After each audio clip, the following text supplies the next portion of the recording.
Hi friends, hello mister ಗು 8ನೇ ಎಪಿಸೋಡ್ನ explain ಮಾಡ್ತಿದ್ದೀನಿ. ಮೊದಲನೇ ಸಾರಿ ನನ್ನ ವಿಡಿಯೋಸ್ನ ನೋಡ್ತಾ ಇದ್ರೆ ಪ್ಲೀಸ್ ಸಬ್ಸ್ಕ್ರೈಬ್ ಮಾಡಿ, ಸಪೋರ್ಟ್ ಮಾಡಿ, ಲೈಕ್ ಮಾಡಿ, ಶೇರ್ ಮಾಡಿ.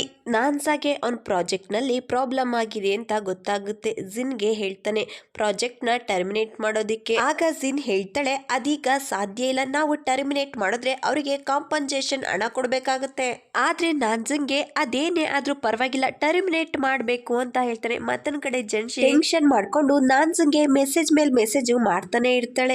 ನಾನ್ಸಾ ಬೆಳಿಗ್ಗೆ ಜೆನ್ಸಿ ಮಾಡಿದ ಮೆಸೇಜ್ ನ ನೋಡಿ ಅವಳಿಗೆ ಸಾರಿ ಕೇಳ್ತಾನೆ. ರಾತ್ರಿ ಆಫೀಸ್ ನಲ್ಲೇ ಇದ್ನಲ್ವಾ, ಅದಕ್ಕೆ ಮಾರ್ನಿಂಗ್ ಮನೆಗ್ ಬರ್ದಲೇ ಇದ್ದಿದ್ದಕ್ಕೂ ಕೂಡ ಸಾರಿ ಕೇಳ್ತಾನೆ. ನಾನ್ಸಾ ಅವನ್ ಲಾಯರ್ ನ ಮೀಟ್ ಮಾಡೋದಿಕ್ಕೆ ಬಂದಿರ್ತಾನೆ. ಕಾಂಟ್ರಾಕ್ಟ್ ನ ಟರ್ಮಿನೇಟ್ ಮಾಡೋದಿಕ್ಕೆ ಹೇಳ್ತಾನೆ. ಆಗ ಲಾಯರ್ ಹೇಳ್ತಾರೆ ಈಗ ಕಾಂಟ್ರಾಕ್ಟ್ ನ ಟರ್ಮಿನೇಟ್ ಮಾಡಿದ್ರೆ ಅವ್ರು ಕೇಳ್ದಷ್ಟು ಹಣ ಕೊಡ್ಬೇಕಾಗುತ್ತೆ. ಮತ್ತೊಂದ್ ಕಡೆ ಜೆನ್ಸಿನ ನೋಡ್ತೀವಿ, ಜಾಬ್ ಇಂಟರ್ವ್ಯೂಗೆ ಅಂತ ಬಂದಿರ್ತಾಳೆ. ಅಲ್ಲಿ ಒಬ್ಬ ಎಂಪ್ಲಾಯೀಸ್ ಕೂಡ ಇರೋದಿಲ್ಲ. ಅಲ್ಲೊಬ್ಬ ವ್ಯಕ್ತಿ ಜೆನ್ಸಿ ಜೊತೆ ತುಂಬಾ ಕೆಟ್ಟದಾಗಿ ನಡ್ಕೋತಾಳೆ. ಅವಳ ಕೈಲಿಂದ ಹೇಗೋ ತಪ್ಪಿಸ್ಕೊಂಡು ಆಫೀಸಿಂದ ಆಚೆ ಬಂದು ಗುನಾನ್ಸಾಗೆ ಕಾಲ್ ಮಾಡಿ ಅವಳನ್ನ ಪಿಕ್ ಮಾಡೋದಕ್ಕೆ ಹೇಳ್ತಾಳೆ. ನಾನ್ಸಾ ಮೀಟಿಂಗ್ ಅಲ್ಲಿ ಇರ್ತಾನೆ. ಜೆನ್ಸಿ ಮಾತನ್ನ ಪೂರ್ತಿ ಕೇಳಿಸ್ಕೊಳ್ದಲೆ ಟ್ಯಾಕ್ಸಿ ಮಾಡ್ಕೊಂಡು ಮನೆಗೆ ಹೋಗೋದಿಕ್ಕೆ ಹೇಳಿ ಕಾಲ್ನ ಕಟ್ ಮಾಡ್ತಾನೆ. ಜೆನ್ಸಿ ನಾನ್ಸನ್ಗೆ ಮೆಸೇಜ್ ಕೂಡ ಮಾಡ್ತಾಳೆ. ಆಗ ನಾನ್ಸಾ ನಾನ್ ತುಂಬಾ ಬ್ಯುಸಿ ಆಗಿದ್ದೀನಿ, ನಿನ್ ಜೊತೆ ಆಮೇಲೆ ಮಾತಾಡ್ತೀನಿ ಅಂತ ಹೇಳಿ ರಿಪ್ಲೈ ಮಾಡ್ತಾನೆ. ಅವನ್ ಮಾತ್ ಕೇಳಿ ಜೆನ್ಸಿಗೆ ತುಂಬಾ ಕೋಪ ಬರುತ್ತೆ. ಮೀಟಿಂಗ್ ಮುಗ್ದಿರುತ್ತೆ. ನಾನ್ಸಾ ಮನೆಗೆ ಹೋಗ್ಬೇಕು ಅಂತ ಯೋಚನೆ ಮಾಡ್ತಿರ್ತಾನೆ. ಆಗ ಜಿನ್ ತಲೆ ತಿರ್ಗಿ ಕೆಳಗಡೆ ಬೀಳೋ ಹಾಗೆ ನಾನ್ಸನ್ ಮುಂದೆ ನಾಟಕ ಮಾಡ್ತಾಳೆ. ಅದ್ರಿಂದ ನಾನ್ಸಾ ಅವಳನ್ನ ಹಾಸ್ಪಿಟಲ್ಗೆ ಕರ್ಕೊಂಡೋಗಿ ಮನೆ ಹತ್ರ ಡ್ರಾಪ್ ಮಾಡಿ ಅವನು ಕೂಡ ಮನೆಗೆ ಬರ್ತಾ ಇರ್ತಾನೆ. ರೋಡಲ್ಲಿ ಜೆನ್ಸಿ ನಡ್ಕೊಂಡ್ ಬರೋದನ್ನ ನೋಡಿ ಕಾರು ಕುತ್ಕೊಳ್ಳೋದಿಕ್ಕೆ ಹೇಳ್ತಾನೆ. ಆದ್ರೆ ಜೆನ್ಸಿ ಒಪ್ಪೋದಿಲ್ಲ. ನಾನ್ಸನ್ ಮೇಲೆ ತುಂಬಾ ಕೋಪ ಮಾಡ್ಕೊಂಡಿರ್ತಾಳೆ. ಆಗ ನಾನ್ಸಾ ಆಫೀಸಲ್ಲಿ ತುಂಬಾ ಕೆಲ್ಸ ಇತ್ತು, ಸಾರಿ ಅಂತ ಹೇಳ್ತಾನೆ. ಆಗ ಅವಳು ಕಾರ್ ಡೋರ್ನ ಓಪನ್ ಮಾಡಿ ಕುತ್ಕೊಳ್ಳೋದಿಕ್ಕೆ ಅಂತ ಹೋಗ್ತಾಳೆ. ಫ್ರಂಟ್ ಸೀಟ್ ಅಲ್ಲಿ ಜಿನ್ ಸ್ಕ್ರಾಫ್ ಇರುತ್ತೆ. ಅದು ನೋಡಿ ಅವಳಿಗೆ ಇನ್ನೂ ಕೋಪ ಬರುತ್ತೆ. ಆಗ ಅವಳು ಹೇಳ್ತಾಳೆ ನಾನು ಹೇಳಿರ್ಲಿಲ್ವಾ ಫ್ರಂಟ್ ಸೀಟ್ ಅಲ್ಲಿ ಯಾರನ್ನು ಕೂಡ ಕೂರಿಸ್ಕೋಬಾರ್ದು ಅಂತ. ಆಗ ನಾನ್ಸಾ ಅವಳಿಗೆ ಅರ್ಥ ಮಾಡ್ಸೋದಕ್ಕೆ ತುಂಬಾ ಪ್ರಯತ್ನ ಪಡ್ತಾನೆ. ಆದ್ರೆ ಜೆನ್ಸಿ ಅವನ್ ಮಾತನ್ನ ಕೇಳಿಸ್ಕೊಳ್ಳಲ್ಲ. ಮತ್ತೆ ಅವರಿಬ್ರು ಮಧ್ಯ ಮನಸ್ತಾಪ ಆಗುತ್ತೆ. ಜೆನ್ಸಿ ಅಲ್ಲಿಂದ ಹೊರಟೋಗ್ತಾಳೆ. ಜೆನ್ಸಿ ಅಳ್ತಾ ಸೂ ಮನೆಗೆ ಬಂದು ಅವಳನ್ನ ಗಟ್ಟಿಯಾಗಿ ತಪ್ಕೊಂಡು ಅವಳಿಗೆ ಎಲ್ಲಾ ವಿಷಯನೂ ಕೂಡ ಹೇಳ್ತಾಳೆ. ಸೂ ಜೊತೆ ಮಾತಾಡ್ತಿರ್ಬೇಕಾದ್ರೆ ಜೆನ್ಸಿಗೆ ಅರ್ಥ ಆಗುತ್ತೆ ಅವಳು ಸ್ವಲ್ಪ ಜಾಸ್ತಿನೇ ಯೋಚನೆ ಮಾಡ್ತಿದ್ದಾಳೆ ಅಂತ. ನಾನ್ಸನ್ ಒಂದ್ ಮಾತು ಕೂಡ ನಾನು ಕೇಳಿಸ್ಕೊಳ್ಳೇ ಇಲ್ಲ ಅಂತ ಅರ್ಥ ಆಗುತ್ತೆ. ಆಗ ಅವಳಿಗೆ ಏನ್ ಮಾಡ್ಬೇಕು ಅಂತ ಗೊತ್ತಾಗಲ್ಲ. ಸೂನ ತಪ್ಕೊಂಡು ಅಳ್ತಾ ಇರ್ತಾಳೆ. ಮತ್ತೊಂದ್ ಕಡೆ ನಾನ್ಸಾ ಟೆನ್ಷನ್ ಮಾಡ್ಕೊಂಡು ಮನೇಲಿ ಕೂತಿರ್ತಾನೆ. ಜೆನ್ಸಿಗೆ ಮೆಸೇಜ್ ಮಾಡ್ತಾನೆ. ಆದ್ರೆ ಅದನ್ನ ಸೆಂಡ್ ಮಾಡಲ್ಲ. ಬದಲಾಗಿ ಬೇಗ ಮಲ್ಕೋ ಅಂತ ಹೇಳಿ ಸೆಂಡ್ ಮಾಡ್ತಾನೆ. ಅದನ್ನ ನೋಡಿ ಜೆನ್ಸಿಗೆ ಇನ್ನು ಕೋಪ ಹೆಚ್ಚಾಗುತ್ತೆ. ಆಗ ಸೂ ಅವಳಿಗೆ ಅರ್ಥ ಮಾಡ್ಸೋದಿಕ್ಕೆ ಟ್ರೈ ಮಾಡ್ತಾಳೆ. ನಾನ್ಸಾಗೆ ಗೊತ್ತು ನೀನು ನಮ್ಮನೇಲಿ ಇದೆಯಾ ಅಂತ, ಅದಕ್ಕೆ ಬೇಗ ಮಲ್ಕೋ ಅಂತ ಹೇಳಿದಾನೆ. ಮತ್ತೊಂದ್ ಕಡೆ ಜಿನ್ ಇಂಪಾರ್ಟೆಂಟ್ ಡಾಕ್ಯುಮೆಂಟ್ ಡಿಸ್ಟ್ರಾಯ್ ಮಾಡ್ತಾಳೆ. ನೆಕ್ಸ್ಟ್ ಡೇ ಜೆನ್ಸಿ ಗುನಾನ್ಸ್ ಜೊತೆ ಮಾತಾಡ್ಬೇಕು ಅಂತ ಅವನ ಆಫೀಸ್ಗೆ ಬಂದಿರ್ತಾಳೆ. ಅಲ್ಲಿ ನೋಡಿದ್ರೆ ನಾನ್ಸಾ ಮಲ್ಕೊಂಡ್ಬಿಟ್ಟಿರ್ತಾನೆ. ಜೆನ್ಸಿ ಕೋರ್ಟ್ ತಗೊಂಡು ಅವನಿಗೆ ಒತ್ಸಿ ಇದೊಂದ್ಸಾರಿ ನಿನ್ನ ಕ್ಷಮಿಸ್ತಿದ್ದೀನಿ, ನಿನ್ನ ನೋಡಿದ್ರೆ ಪಾಪ ಅನ್ಸುತ್ತೆ ಅಂತ ಹೇಳಿ ಅಲ್ಲಿಂದ ಹೋಗ್ತಾಳೆ. ಆದ್ರೆ ನಾನ್ಸನ್ಗೆ ಗೊತ್ತಿರಲ್ಲ ಅವನು ಮಲ್ಕೊಂಡಿರ್ತಾನೆ. ಜಿನ್ ಜೆನ್ಸಿ ಆಫೀಸ್ಗೆ ಬಂದಿದ್ದನ್ನ ನೋಡ್ತಾಳೆ. ಮತ್ತೊಂದ್ ಕಡೆ ಜೆನ್ಸಿಗೆ ಒಂದ್ ಕಂಪ್ನಿಯಿಂದ ಕಾಲ್ ಬರುತ್ತೆ. ಅವರು ಮೀಟ್ ಆಗೋದಿಕ್ಕೆ ಹೇಳ್ತಾರೆ. ಮತ್ತೊಂದ್ ಕಡೆ ನಾನ್ಸಾ ನಿದ್ದೆಯಿಂದ ಎದ್ದಿರ್ತಾನೆ. ಅವ್ನ್ ಕಣ್ ಬಿಟ್ಟ ತಕ್ಷಣ ಅವನ ಎದುರುಗಡೆ ಜಿನ್ ನಿಂತಿರ್ತಾಳೆ. ಆಗ ಅವಳು ಹೇಳ್ತಾಳೆ ನಿನ್ ಆರೋಗ್ಯದ ಬಗ್ಗೆ ನಿನಗೆ ಸ್ವಲ್ಪ ಕೂಡ ಕಾಳಜಿ ಇಲ್ಲ, ಅದಕ್ಕೆ ನಾನೇ ನಿನಗೆ ಕೋರ್ಟ್ನ ಒತ್ಸಿದೆ ಅಂತ ಹೇಳ್ತಾಳೆ. ಜೆನ್ಸಿ ಬಂದಿದ್ ವಿಷಯನ ಹೇಳೋದಿಲ್ಲ. ರಾತ್ರಿ ಜೆನ್ಸಿ ನಾನ್ಸನ್ಗೆ ಕಾಲ್ ಮಾಡಿ ಅವಳಿಗೆ ಜಾಬ್ ಆಗಿರೋ ವಿಷಯನ ಹೇಳ್ತಾಳೆ. ನಾನ್ಸಾ ಅವಳಿಗೆ ಕಂಗ್ರಾಚುಲೇಷನ್ ಹೇಳ್ತಾನೆ. ಆಗ ಜೆನ್ಸಿ ರಾತ್ರಿ ಬೇಗ ಮನೆಗೆ ಬರೋದಕ್ಕೆ ಗುನಾನ್ಸಾಗೆ ಹೇಳ್ತಾಳೆ. ಆದ್ರೆ ನಾನ್ಸಾ ಆಫೀಸಲ್ಲಿ ತುಂಬಾ ಕೆಲ್ಸ ಇದೆ, ನಾನ್ ಬೇಗ ಮನೆ ಬರೋದಿಕ್ಕಾಗಲ್ಲ ಅಂತ ಹೇಳ್ತಾನೆ. ಆಗ ಜೆನ್ಸಿ ಯೋಚನೆ ಮಾಡ್ತಾಳೆ ಅವನ್ ನನ್ನ ಹತ್ರ ಸಾರಿ ಕೇಳಿಲ್ಲ, ನಾನ್ ಯಾಕೆ ಕಾಲ್ ಮಾಡ್ದೆ ಅಂತ ಹೇಳಿ ಫೀಲ್ ಮಾಡ್ಕೋತಾಳೆ. ಸ್ವಲ್ಪ ಸಮಯ ಆದ್ಮೇಲೆ ವರ್ಕ್ ಎಲ್ಲ ಕಂಪ್ಲೀಟ್ ಆಗುತ್ತೆ. ನಾನ್ಸಾ ಮನೆಗೆ ಹೋಗೋದಿಕ್ಕೆ ಅಂತ ಹೋಗ್ತಾನೆ. ಆಗ ಜಿನ್ ಆಫೀಸಲ್ಲೇ ರೆಸ್ಟ್ ಮಾಡೋದಿಕ್ಕೆ ಹೇಳ್ತಾಳೆ. ಯಾಕಂದ್ರೆ ಲಾಯರ್ ಜೊತೆ ಮೀಟಿಂಗ್ ಇರುತ್ತೆ. ಅವಳ ಮಾತನ್ನ ಕೇಳ್ದಲೆ ನಾನ್ಸಾ ಮನೆಗ್ ಬರ್ತಾನೆ. ಅಷ್ಟ್ರಲ್ಲಾಗ್ಲೇ ಜೆನ್ಸಿ ನಾನ್ಸಂಗಾಗಿ ಕಾಯ್ತಾ ಸೋಫಾ ಮೇಲೆ ಮಲ್ಕೊಂಡ್ಬಿಟ್ಟಿರ್ತಾಳೆ. ಆಗ ನಾನ್ಸಾ ಜೆನ್ಸಿ ಪಕ್ಕ ಕೂತ್ಕೊಂಡು ಅವಳಿಗೆ ಕಂಗ್ರಾಚುಲೇಷನ್ ಹೇಳಿ ಅವಳ ಹಣೆಗೆ ಮುತ್ತಿಡ್ತಾನೆ. ಆಗ ಜೆನ್ಸಿ ನಿದ್ದೆಲಿ ನಾನ್ಸಾ ನನ್ನನ್ನ ಬಿಟ್ಟೋಗ್ಬೇಡ ಅಂತ ಹೇಳಿ ಕನ್ವರ್ಸೋದಿಕ್ಕೆ ಶುರು ಮಾಡ್ತಾಳೆ. ಆಗ ನಾನ್ಸಾ ಜೆನ್ಸಿ ಕೈನ ಇಟ್ಕೊಂಡು ನಾನ್ ನಿನ್ನ ಎಲ್ಲೂ ಬಿಟ್ಟೋಗಲ್ಲ ಅಂತ ಹೇಳ್ತಾನೆ. ಅವಳ ನಿದ್ದೆನ ಹಾಳು ಮಾಡೋದಿಕ್ಕೆ ಅವನಿಗೆ ಇಷ್ಟ ಇರಲ್ಲ. ಅದರಿಂದ ಅವಳು ನಾನು ಎಪ್ಸೋದಿಕ್ಕೆ ಅನ್ಸೋದಿಲ್ಲ.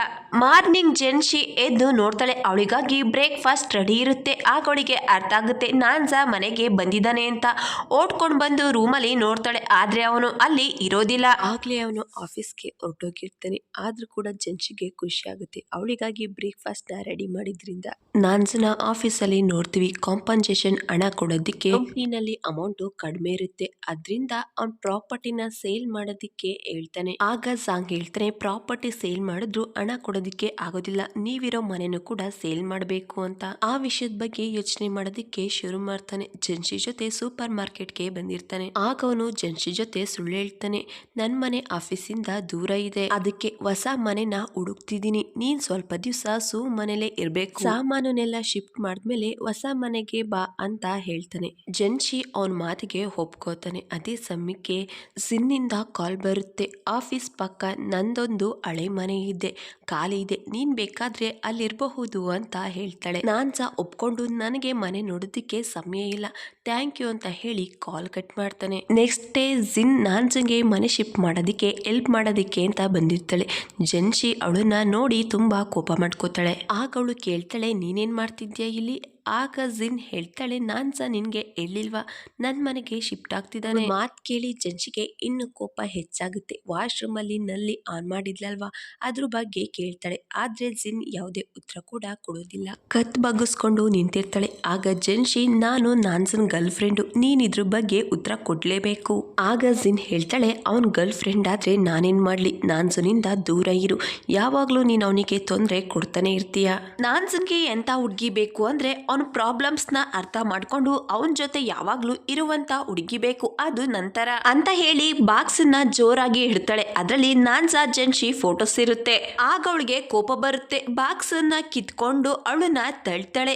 ಆದ್ರೆ ಜಿನ್ ಬೇಕು ಅಂತಲೇ ಡ್ರಾಮಾ ಮಾಡ್ತಾ ಕೆಳಗಡೆ ಬಿದ್ದೋಗ್ತಾಳೆ. ಅದೇ ಸಮಯಕ್ಕೆ ಅಲ್ಲಿಗೆ ನಾನ್ಸಾ ಕೂಡ ಬರ್ತಾನೆ. ಅವನ್ಗೆ ಏನ್ ಅನ್ಸುತ್ತೆ ಅಂದ್ರೆ ಜೆನ್ಶಿನೇ ಬೇಕು ಅಂತ ಅವಳನ್ನ ಕೆಳಗಡೆ ತಳ್ಳಿದಾಳೆ ಅಂತ. ಅದ್ರಿಂದ ಅವನು ಜಿನ್ ಪರವಾಗಿ ಮಾತಾಡ್ತಾನೆ. ಜೆನ್ಶಿಗೆ ಅದನ್ನ ನೋಡಿ ಅವಳಿಗಿನ್ನು ಕೋಪ ಹೆಚ್ಚಾಗುತ್ತೆ. ಆಗ ಅವಳು ಅಲ್ಲಿಂದ ಹೊರಟೋಗ್ತಾಳೆ. ನಾನ್ಸಾ ಕೂಡ ಅವಳನ್ನ ತಡೆಯೋದಿಲ್ಲ. ಮತ್ತೊಂದ್ ಕಡೆ ಜೆನ್ಶಿ ಮನೆಗೆ ಬಂದಿರ್ತಾಳೆ. ಅವಳಿಗೆ ಎಲ್ಲಾ ವಿಷಯನೂ ಕೂಡ ಹೇಳ್ತಾಳೆ. ನೆಕ್ಸ್ಟ್ ಡೇ ಮಿಸ್ಟರ್ ಲು ಜೆನ್ಶಿನ ಮೀಟ್ ಆಗ್ತಾರೆ. ಅವರು ಶೇರ್ಸ್ ಬಗ್ಗೆ ಜೆನ್ಶಿ ಹತ್ರ ಮಾತಾಡ್ತಾರೆ. ನಾನ್ಸಾ ನಿನ್ನ ಈ ಶೇರ್ಸ್ ಗಾಗಿ ಮದ್ವೆ ಆಗ್ತಿದ್ದಾನೆ, ಶೇರ್ಸ್ ಇರೋ ವಿಷಯನ ನಿನ್ನ ಹತ್ರ ಹೇಳಿಲ್ಲ ಅಂತ ನನಗ್ ಗೊತ್ತು, ಆ ಶೇರ್ಸ್ ನನಗೆ ವಾಪಸ್ ಕೊಡು, ನಾನ್ ಅದಕ್ಕೆ ಅಮೌಂಟ್ ಕೊಡ್ತೀನಿ. ನಿಮ್ಮ ಅಣ್ಣ ಪ್ರಾಬ್ಲಮ್ ನಲ್ಲಿ ಇದ್ದಾನೆ ಅಂತ ಗೊತ್ತು, ಅದ್ರಿಂದ ಅವ್ನ ಸಮಸ್ಯೆ ಎಲ್ಲ ದೂರ ಆಗುತ್ತೆ ಅಂತ ಹೇಳ್ತಾರೆ. ಆದ್ರೆ ಜೆನ್ಶಿ ಮಿಸ್ಟರ್ ಲು ಮಾತಿಗೆ ಒಪ್ಪೋದಿಲ್ಲ. ನಾನ್ಸನ್ ಬಗ್ಗೆ ಆ ರೀತಿ ಮಾತಾಡೋದು ಅವಳಿಗೆ ಇಷ್ಟ ಆಗಲ್ಲ. ನಾನ್ ಯಾಕೆ ನಿಮ್ಮ ಹತ್ರ ದುಡ್ಡು ತಗೊಳ್ಳಿ, ನಾನು ನಾನ್ಸಾಗೆ ಶೇರ್ಸ್ ಕೊಡ್ತೀನಿ. ಆಗ ಮಿಸ್ಟರ್ ಲು ಹೇಳ್ತಾರೆ, ಮ್ಯಾರೇಜ್ ಅಗ್ರಿಮೆಂಟ್ ಅಲ್ಲಿ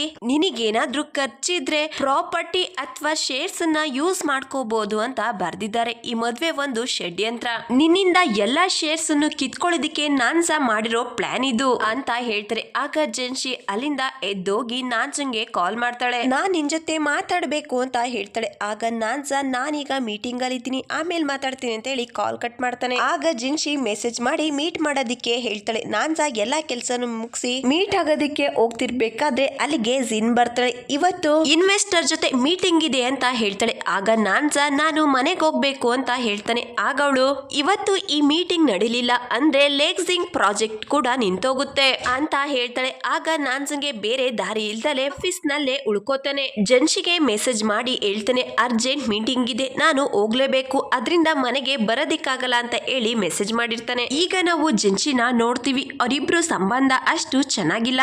ಜಿನ್ ಜೆನ್ಶಿ ಮನ್ಸಲ್ಲಿ ಅನುಮಾನ ಬರೋ ಹಾಗೆ ಮಾಡಿರ್ತಾಳೆ.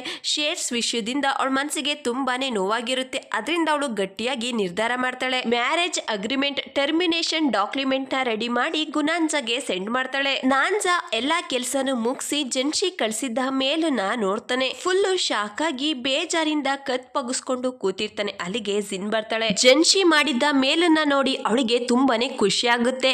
ಹಾಗೆ ಹೇಳ್ತಾಳೆ, ಜೆನ್ಶಿ ನಿನ್ನ ಮೀಟ್ ಆಗೋದಿಕ್ಕೆ ತುಂಬಾ ದಿವಸದಿಂದ ಆಫೀಸ್ಗೆ ಬರ್ತಾನೆ ಇದ್ಲು, ನೀನು ವರ್ಕ್ ಅಲ್ಲಿ ಬಿಸಿ ಇದ್ದೆ, ಅವಳಿಗೆ ಅರ್ಥ ಆಗಿದೆ ನೀನ್ ತುಂಬಾ ಬಿಸಿ ಅಂತ, ಇದೆಲ್ಲ ಅನ್ಎಕ್ಸ್ಪೆಕ್ಟೆಡ್ ಆಗಿದೆ ಅಂತ ಹೇಳಿ ನಾನ್ಸನ್ ಭುಜದ ಮೇಲೆ ಕೈ ಹಾಕ್ತಾಳೆ. ನಾನ್ಸಾ ಜೆನ್ಶಿಗೆ ಕಾಲ್ ಮಾಡ್ತಾನೆ, ನೀನು ಎಲ್ಲಿದ್ಯಾ, ನಿನ್ ಜೊತೆ ನಾನು ಮಾತಾಡ್ಬೇಕು. ಆಗ ಜೆನ್ಶಿ ಹೇಳ್ತಾಳೆ ನಿಮ್ಮ ಆಫೀಸ್ ಪಕ್ಕ ಇರೋ ಮಾಲ್ ಅಲ್ಲಿ ಇದ್ದೀನಿ. ಆಗ ನಾನ್ಸಾ ಜೆನ್ಶಿನ ಮೀಟ್ ಆಗೋದಿಕ್ಕೆ ಅಲ್ಲಿಂದ ಫಾಸ್ಟ್ ಆಗಿ ಹೋಗ್ತಾನೆ. ಜಿನ್ಗೆ ಅವನನ್ನ ನೋಡಿ ಜಲಸಿ ಆಗುತ್ತೆ. ನಾನ್ಸಾ ಅವಳು ಹೇಳಿದ ಜಾಗಕ್ಕೆ ಬಂದು ಅವಳನ್ನ ಹುಡುಕ್ತಾ ಇರ್ತಾನೆ. ಜೆನ್ಶಿ ಮೇಲ್ಗಡೆ ಫ್ಲೋರ್ ಅಲ್ಲಿ ಇರ್ತಾಳೆ. ಅವನು ಅವಳ ಹತ್ರ ಹೋಗೋದಿಕ್ಕೆ ನೋಡ್ತಾನೆ, ಆದ್ರೆ ಅಲ್ಲಿ ತುಂಬಾ ಜನ ಇರ್ತಾರೆ. ಅದನ್ನ ನೋಡಿ ಅವನಿಗೆ ಭಯ ಆಗುತ್ತೆ. ಆಗ ಜೆನ್ಶಿ ಅವನಿಗೆ ಕಾಲ್ ಮಾಡ್ತಾಳೆ, ನಾವು ಫೋನಲ್ಲೇ ಮಾತಾಡೋಣ ಅಂತ ಹೇಳಿ ಜೆನ್ಶಿ ಹೇಳ್ತಾಳೆ, ನಾನು ನಿರ್ಧಾರ ಮಾಡಿದೀನಿ, ನಾವಿಬ್ರು ಬ್ರೇಕಪ್ ಮಾಡ್ಕೊಳ್ಳೋಣ.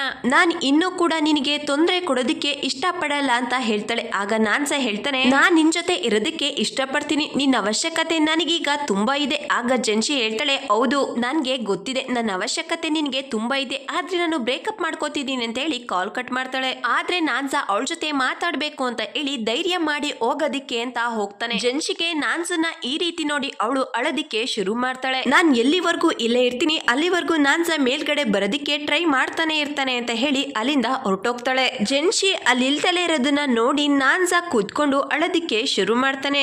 ಈಗ ಇಬ್ರು ಕೂಡ ಅವ್ರವ್ರ ಮನೆಗೆ ಹೋಗ್ತಾ ಕೂಡ ಜೊತೆಲಿ ಕಳ್ದಿದ್ದ ಮೂಮೆಂಟ್ಸ್ ನೆಲ್ಲ ನೆನ್ಪು ಮಾಡ್ಕೋತಾ ಇರ್ತಾರೆ. ಜೆನ್ಶಿ ನಾನ್ಸಂಗೆ ಕಿಸ್ ಮಾಡಿದ್ದು, ಇಬ್ರು ಕೂಡ ಜೊತೆಲಿ ಕೂತ್ಕೊಂಡು ಮೂವಿ ನೋಡಿದ್ದು, ಜೊತೆಲಿ ಊಟ ಮಾಡಿದ್ದನ್ನೆಲ್ಲ ನೆನಪು ಮಾಡ್ಕೋತಾರೆ. ಇವ್ರು ಬ್ರೇಕಪ್ ಆಗಿ ಸ್ವಲ್ಪ ದಿವಸ ಕಳೆಯುತ್ತೆ. ಈಗ ನಾನ್ಸನ ನೋಡ್ತೀವಿ, ಕಾಂಪನ್ಸೇಷನ್ ಹಣನ ಕಡಿಮೆ ಮಾಡೋದಿಕ್ಕೆ ಕೇಳೋದಿಕ್ಕೆ ಅಂತ ಬಂದಿರ್ತಾನೆ. ಆದ್ರೆ ಅವರು ಒಪ್ಪೋದಿಲ್ಲ. ಅದರಿಂದ ಅವನು ಲೇಕ್ ಸಿಂಗ್ ಪ್ರಾಜೆಕ್ಟ್ ನ ಸ್ಟಾಪ್ ಮಾಡ್ತಾನೆ. ಜಿನ್ನ ಕೇಳ್ತಾನೆ, ಇವತ್ ರಾತ್ರಿ ನೀನು ಫ್ರೀ ಆಗಿದ್ರೆ ಡಿನ್ನರ್ ಮಾಡೋದಿಕ್ಕೆ ಹೋಗೋಣ ಅಂತ ಹೇಳ್ತಾನೆ.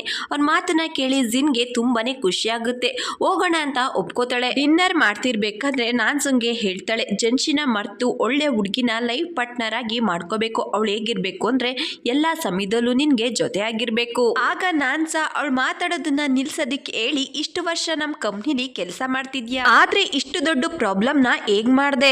ಜಿನ್ಗೆ ಅವ್ನು ಹೇಳಿದ ಮಾತು ಅರ್ಥ ಆಗುತ್ತೆ, ಆದ್ರೂ ಕೂಡ ಅರ್ಥ ಆಗ್ದಲೇ ಇರೋ ಹಾಗೆ ನಾಟಕ ಮಾಡ್ತಾಳೆ. ಆಗ ನಾನ್ಸ ಹೇಳ್ತಾನೆ, ಇಂಪಾರ್ಟೆಂಟ್ ಡಾಕ್ಯುಮೆಂಟ್ ನ ಚೆಕ್ ಮಾಡಿ ಕಳಿಸ್ಬೇಕಾಗಿರೋದು ನಿನ್ ಕೆಲ್ಸ, ಚೆಕ್ ಮಾಡ್ದಲೆ ಹೇಗ್ ಕಳಿಸ್ತೆ ಅಂತ ಕೇಳ್ತಾನೆ. ಆದ್ರೂ ಕೂಡ ಜಿನ್ ಇದ್ರ ಬಗ್ಗೆ ಅವಳಿಗೇನು ಗೊತ್ತಿಲ್ಲ ಅನ್ನೋ ಹಾಗೆ ನಡ್ಕೋತಾಳೆ. ಆಗ ನಾನ್ಸ ಹೇಳ್ತಾನೆ, ಆಫೀಸ್ ಎಂಪ್ಲಾಯ್ ಫೈಲ್ ನ ಚೆಕ್ ಮಾಡಿ ಅದರಲ್ಲಿ ಇಶ್ಯೂಸ್ ಇದೆ ಅಂತ ಗೊತ್ತಾದ್ಮೇಲೆ ನನಗೆ ಒಂದ್ ಕಾಪಿನ ಕೊಟ್ಟಿದ್ರು, ನಾನ್ ಅದನ್ನ ಚೆಕ್ ಮಾಡಿರ್ಲಿಲ್ಲ. ನೀನು ಬೇಕು ಅಂತಲೇ ಈ ಕೆಲಸ ಮಾಡಿದ್ಯಾ, ಸತ್ಯ ಹೇಳು, ಯಾಕೆ ಈ ರೀತಿ ಮಾಡ್ದೆ ಅಂತ ಕೇಳ್ತಾನೆ. ಆಗ ಜಿನ್, ಜೆನ್ಶಿಯಿಂದ ಈ ರೀತಿ ಮಾಡ್ದೆ, ಅವಳು ನಿನ್ ಲೈಫ್ ಬರೋದಕ್ಕಿಂತ ಮೊದ್ಲು ಏನೇ ಬೇಕು ಅಂದ್ರು ನನ್ನನ್ನ ಕೇಳ್ತಾ ಇದ್ದೆ, ಏನಾದ್ರೂ ಶೇರ್ ಮಾಡ್ಬೇಕು ಅಂದಿದ್ರೆ ನನ್ ಜೊತೆಲೆ ಶೇರ್ ಮಾಡ್ತಿದ್ದೆ, ಆದ್ರೆ ಜೆನ್ಶಿ ಬಂದ್ಮೇಲೆ ಎಲ್ಲ ಉಲ್ಟಾ ಆಗೋಯ್ತು. ಆಗ ನಾನ್ಸ ಹೇಳ್ತಾನೆ, ನೀನ್ ಮಾಡಿರೋ ಕೆಲ್ಸದಿಂದ ಎಲ್ಲಾನು ಕಳ್ಕೋಬೇಕಾಗ್ ಬಂತು.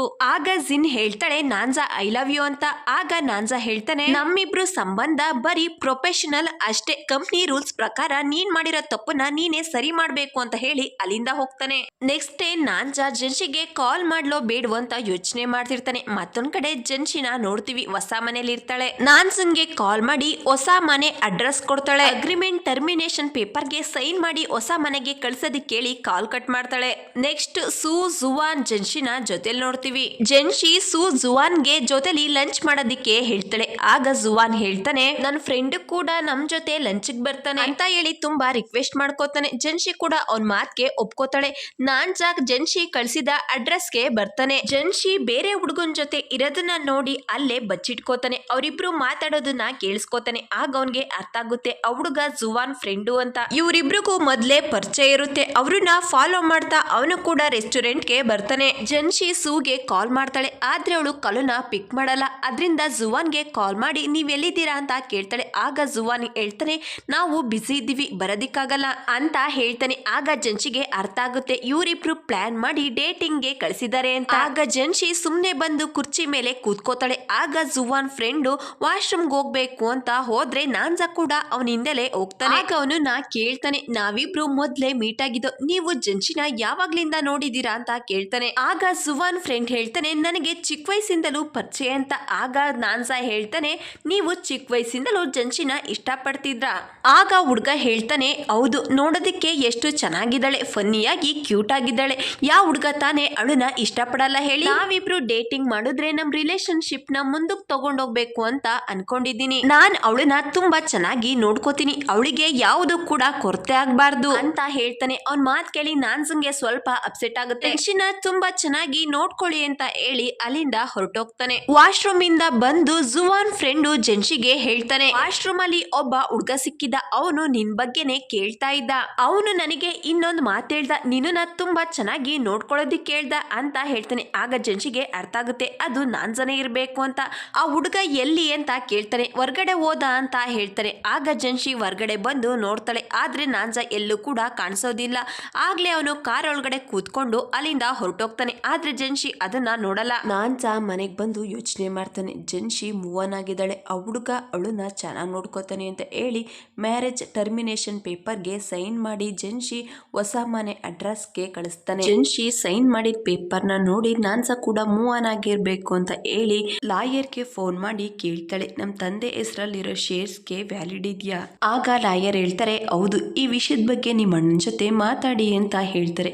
ಆಗ ಜೆನ್ಶಿ ಅವಳ ಹೆಸರಲ್ಲಿ ಇರೋ 5% ಶೇರ್ನ ನಾನ್ಸ ಹೆಸರಿನಲ್ಲಿ ಬರೆದು ಒಂದು ಲೆಟರ್ ಮೂಲಕ ನಾನ್ಸ ಮನೆಗೆ ಕಳಿಸ್ತಾನೆ.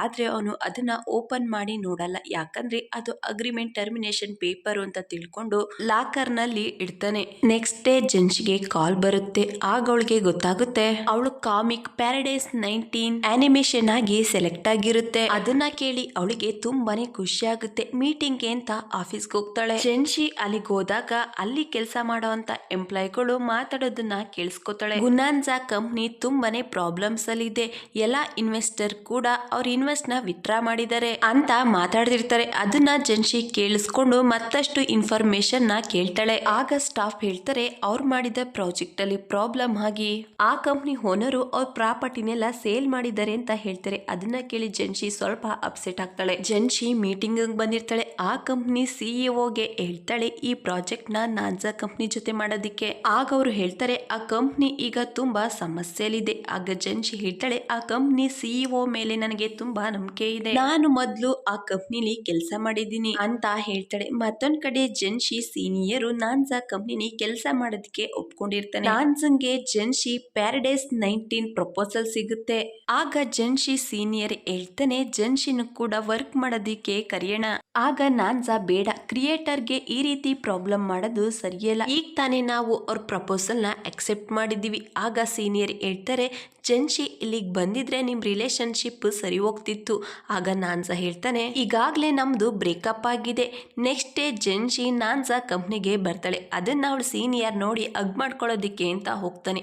ಆಗ ಜಿಯಾಂಗ್ ಅವನನ್ನ ತಡೆದು ಮೀಟಿಂಗ್ ಇದೆ, ನಾವು ಮೀಟಿಂಗ್ ಹೋಗ್ಬೇಕು ಅಂತ ಹೇಳ್ತಾನೆ. ಈಗ ಮೀಟಿಂಗ್ ಶುರುವಾಗುತ್ತೆ. ನಾನ್ಸಾ ಜೆನ್ಶಿ ಇಬ್ರು ಕೂಡ ಪ್ರೊಫೆಷನಲ್ ಆಗಿ ಮೀಟ್ ಆಗ್ತಾರೆ. ಹ್ಯಾಂಡ್ ಶೇಕ್ ಮಾಡಿ ಜೆನ್ಶಿ ಅವಳ ಕಾಮಿಕ್ ಬಗ್ಗೆ ಎಕ್ಸ್ಪ್ಲೈನ್ ಮಾಡ್ತಿದ್ರೆ ನಾನ್ಸನ್ ಗಮನ ಮಾತ್ರ ಜೆನ್ಶಿ ಮೇಲೆ ಇರುತ್ತೆ. ಅವಳನ್ನೇ ನೋಡ್ತಾ ಕೂತಿರ್ತಾನೆ. ನಾನ್ಸಾ ಮೀಟಿಂಗ್ ಮುಗಿದ್ಮೇಲೆ ಕ್ಯಾಬಿನ್ ಬಂದು ಆರ್ಟಿಕಲ್ ಓದ್ತಿರ್ತಾನೆ. ಎಕ್ಸ್ ಗರ್ಲ್ ಫ್ರೆಂಡ್ ನ ಯಾವ ರೀತಿ ಮನವೊಲಿಸ್ಬೇಕು ಅಂತ. ಆದ್ರೆ ಏನು ಕೂಡ ಅವನಿಗೆ ಅರ್ಥ ಆಗಲ್ಲ. ಅಲ್ಲಿಗೆ ಜಿಯಾಂಗ್ ಬರ್ತಾನೆ. ನಾನ್ಸಾ ಟೆನ್ಷನ್ ಮಾಡ್ಕೊಂಡಿರೋದನ್ನ ನೋಡ್ತಾನೆ. ಆಗ ನಾನ್ಸಾ ಹೇಳ್ತಾನೆ, ಜೆನ್ಶಿ ಮನ್ಸನ್ನ ಹೇಗ್ ಬದಲಾಯಿಸೋದು? ಆಗ ಜಿಯಾಂಗ್ ಹೇಳ್ತಾನೆ, ಅವಳನ್ನ ಡಿನ್ನರ್ ಕರ್ಕೊಂಡು ಹೋಗೋದಿಕ್ಕೆ ಕೇಳಿ, ಒಬ್ಳೆ ಇರೋ ಹಾಗೆ ಸಿಚುಯೇಷನ್ ನ ಕ್ರಿಯೇಟ್ ಮಾಡಿ, ಜೊತೆಲಿ ಟೈಮ್ ಸ್ಪೆಂಡ್ ಮಾಡಿ ಅಂತ ಹೇಳ್ತಾನೆ. ಆದ್ರೆ ನಾನ್ಸನ್ಗೆ ಅದ್ ಹೇಗ್ ಮಾಡೋದು ಅಂತ ಗೊತ್ತಾಗಲ್ಲ. ಆಗ ಜಿಯಾಂಗ್ ಹೇಳ್ತಾನೆ, ನಾನ್ ನಿಮ್ಮ ಹತ್ರ ಒಂದ್ ವಿಷಯನ ಹೇಳಲೇ ಇಲ್ಲ, ಜೆನ್ಶಿ ಅವಳ ಸೀನಿಯರ್ ಜೊತೆ ತುಂಬಾ ಕ್ಲೋಸ್ ಆಗಿದ್ದಾಳೆ ಅಂತ ಹೇಳ್ತಾನೆ. ಅದನ್ನ ಕೇಳಿ ನಾನ್ಸನ್ಗೆ ಕೋಪ ಬರುತ್ತೆ. ಜೆನ್ಶಿನ ಮೀಟ್ ಆಗೋದಿಕ್ಕೆ ಅಂತ ಬರ್ತಾನೆ. ಜೆನ್ಶಿ ಅವಳ ಸೀನಿಯರ್ ಇಬ್ರು ಕೂಡ ಗಾಸಿಪ್ ಮಾಡ್ತಾ ಜೊತೆಲೆ ಸ್ನ್ಯಾಕ್ಸ್ ತಿಂತಿರ್ತಾರೆ. ಅಲ್ಲಿಗೆ ನಾನ್ಸಾ ಬರ್ತಾನೆ. ನೀವು ಯಾವ ವಿಷಯದ ಬಗ್ಗೆ ಮಾತಾಡ್ತಿದ್ದೀರಾ ಅಂತ ಕೇಳ್ತಾನೆ. ಆದ್ರೆ ಜೆನ್ಶಿ ಅವನನ್ನ ಫುಲ್ ಇಗ್ನೋರ್ ಮಾಡ್ತಾಳೆ.